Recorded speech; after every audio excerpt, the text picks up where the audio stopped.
यदशेषजन्तु पोतायमानमभिनम्य जिनेश्वरस्य यस्य स्वयं सुरगुरुर्गरिमाम्बुराशे स्तोत्रं सुविस्तृतमतिर्न विभुर्विधातुं तीर्थेश्वरस्य कमठस्मयधूमकेतो तस्याहमेष किल संस्तवनं करिष्ये। 11वां श्लोक खोल लेवें और आप देखें, आपको जो कल भेजा हुआ है यहाँ आपको स्क्रीन पर भी दिखाने का। यस्मिन सकार हलंत है, अतः उसको यकार उत्तरवर्ती आकार से जोड़ा है। यस्मिन नौ में नौ को इकार की मात्रा से जोड़ा है। यस्मिन हरप प्रभृतयोपि, हरप प्रभृतयोपि। वही नियम कि यदि संयुक्त अक्षर हो, संयुक्त अक्षर का मतलब एक वर्ण हलंत हो और हलंत वर्ण के बाद स्वर नहीं आकर सीधे ही व्यंजन आ जाए। प वर्ण के तुरंत बाद र नाम का वर्ण आया है। प और र के मध्य में अ आदि कोई भी स्वर नहीं है, इसलिए प को आ के साथ बोलेंगे रभृतयोपि, रप प्रभृतयोपि। जब शामिल करके बोलते तो लगता है पकार का उच्चारण हमने 2 बार किया है, परंतु कोई उसमें दोष की बात नहीं है, ये बलाघात पड़ता है। हरप प्रभृतयोपि, फिर से गौर करें, हरप प्रभृतयोपि। यहाँ पर प र संयुक्त है, प को रकारोत्तरवर्ती आकार में जोड़ा, हरप, फिर र बच गया रभृतयोपि। इसी प्रकार आगे है हत और प्रभावा हम लोग बोलते हैं, पर तकार नाम का जो वर्ण है वह वर्ण 14, 13, 12, 11वें नंबर का है।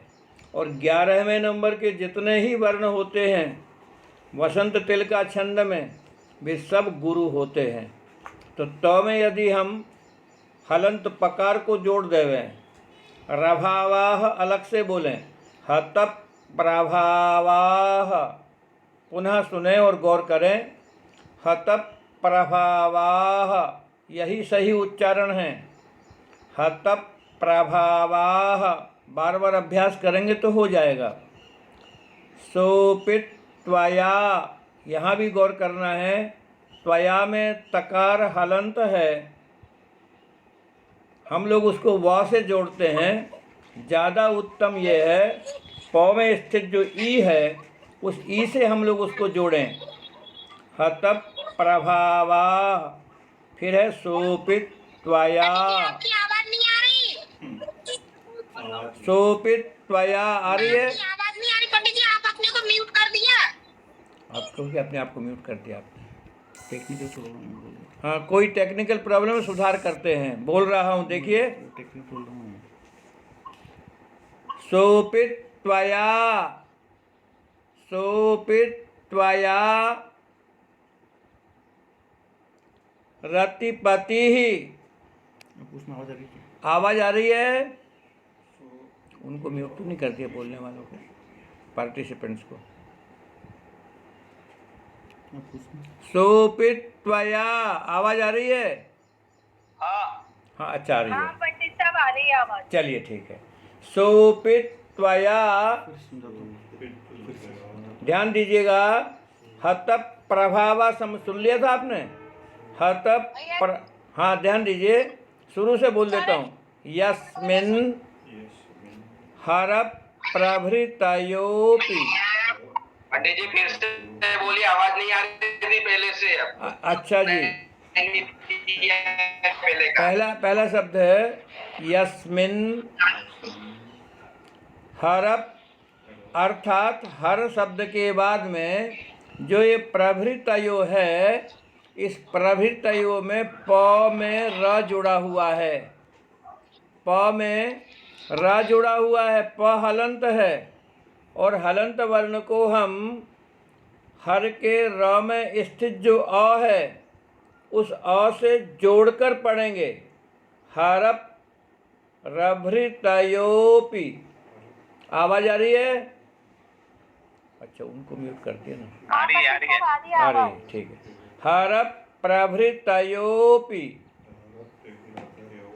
गौर कीजिएगा। हरप प्रभृतयोपि हतप प्रभावाः, हतप प्रभावाः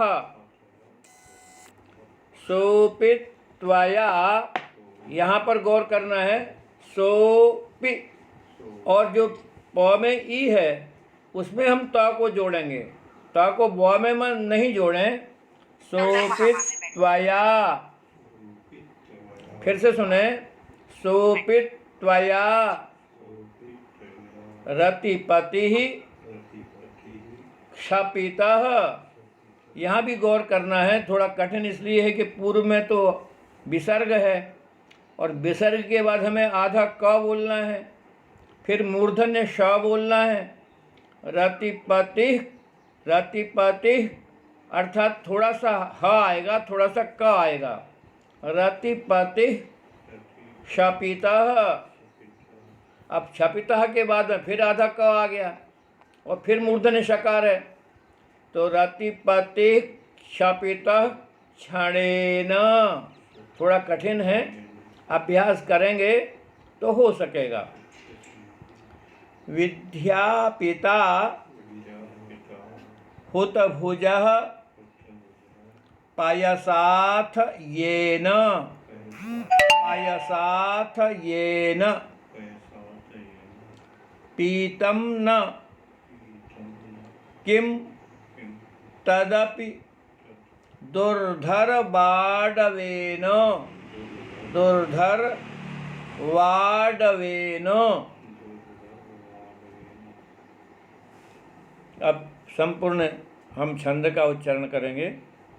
यस्मिन् हर प्रभृतयोपि हत प्रभावा, यस्मिन् हर प्रभृतयोपि हत प्रभावा सोपि त्वया रतिपतिः क्षपितः क्षणेन, सोपि त्वया रतिपतिः क्षपितः क्षणेन। विद्यापिता हुतभुजः पयसाथ येन, विद्यापिता हुतभुजः पयसाथ येन पीतं न किं तदपि दुर्धरवाडवेन, पीतं न किं तदपि दुर्धरवाडवेन।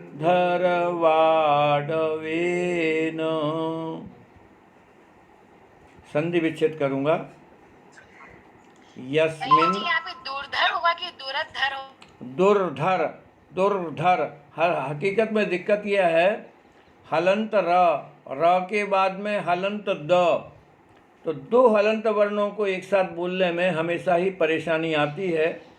पंचम काल के मनुष्य दो हलंत वर्णों को एक साथ बहुत मुश्किल से बोल पाते हैं, कोई कोई बिरला ही होता है। चतुर्थ काल के लोग सब बोला करते होंगे। दुर्धर, दुर्धर, दुर्धर, दुर्धर, ठीक है। अब अपन अर्थ देखते हैं, संधि विच्छेद और देख रहा हूँ।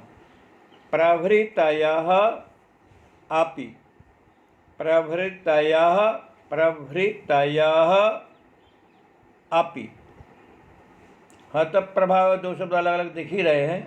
सोपि, सह, अपि, आगे सब शब्द सही हैं।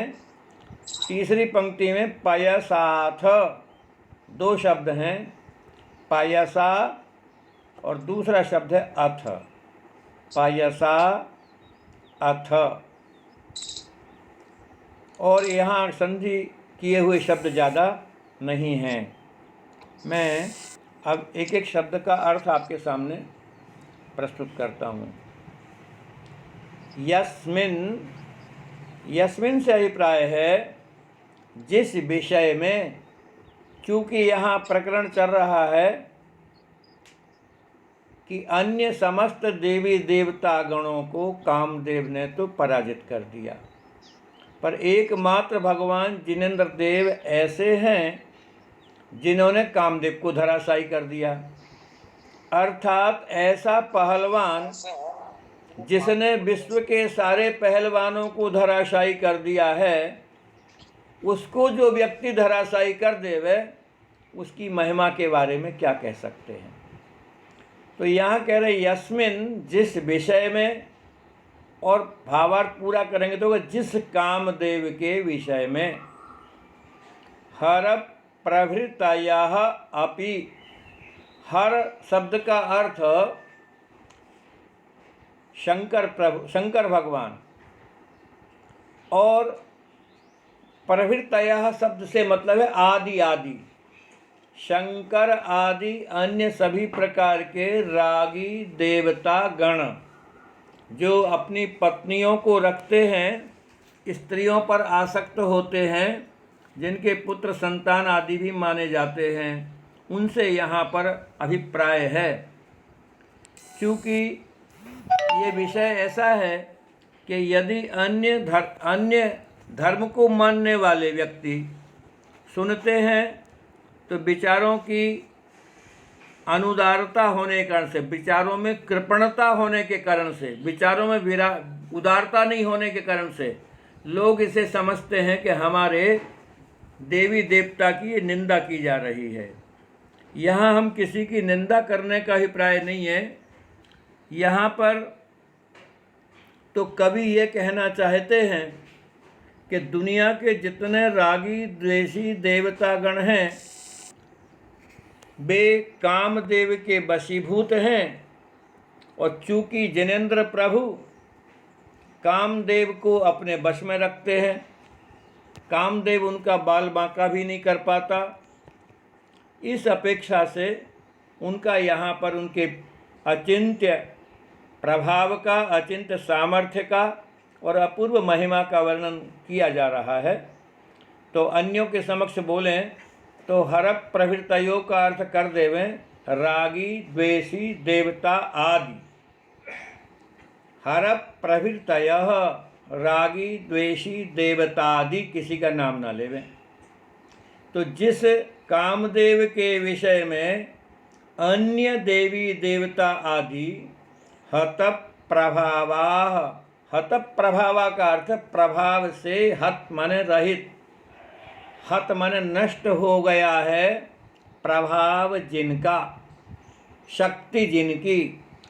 जिस कामदेव के विषय में अन्य रागी द्वेषी देवतागण प्रभाव से रहित हो गए हों, शक्तिहीन हो गए हैं, ऐसा सोपी माने ऐसा वह कामदेव भी, सह अपि वह भी कौन, रतिपति ही। रतिपति शब्द का अर्थ देख में कामदेव, क्योंकि वैष्णव परंपरा में कामदेव की पत्नी का नाम रति माना गया है। हमारे यहाँ जो मन के विकार हैं अथवा जो मन के अच्छे भाव हैं, हमारे यहाँ भावों को भाव रूप में चित्रित किया जाता है, और वैष्णव परंपरा में प्रतीकात्मक रूप में उनके देवी देवता मान लिए गए हैं, बताए जाते हैं। हमारे यहाँ जैसे कहेंगे विद्या, तो वहाँ विद्या देवी हो गई, और सरस्वती उसका नाम रख दिया, उसका रूप बना दिया, उसका हंस के ऊपर बैठा दिया। हमारे यहाँ बोलते हैं धन संपत्ति लक्ष्मी आदि, वहाँ लक्ष्मी नाम के एक देवी की कल्पना कर ली गई। पर जैन परंपरा में तो कामदेव कोई देवता होता है, रति नाम की उसकी कोई पत्नी होती है, ऐसा कोई वर्णन हमारे ग्रंथों में नहीं है। पर भाषा की दृष्टि से तो भाषा तो वही होती जो अधिकांश लोग जिसमें बोला करते हैं। तो दुनिया में कामदेव की पत्नी का नाम रति है और अतः रतिपति शब्द का अर्थ यहाँ कामदेव लिया जाएगा। सोपी माने वह रतिपति भी त्वया माने आपके द्वारा क्षणेन क्षण भर में ही क्षपितः नष्ट कर दिया गया। क्षपितः नष्ट कर दिया गया, क्षणेन क्षण भर में ही। आगे बतला रहे हैं कि अथ भाई सो ठीक ही है, अर्थात यहाँ कवि कल्पना करता है, कवि का विचार है यहाँ पर क्या, येन पयसा, तृतीय चरण में अंत में है येन और उससे पहले पयसा और उसके बाद में अथ है, तो अथ को हमने पहले लिया था अथ। अच्छा तो ठीक है, अथवा इस विषय में कवि का यह विचार है। येन पयसा, जिस जल के द्वारा, पयस शब्द का अर्थ जल भी होता है और पयस शब्द का अर्थ दूध भी होता है, यहाँ पर जल अर्थ लिया है।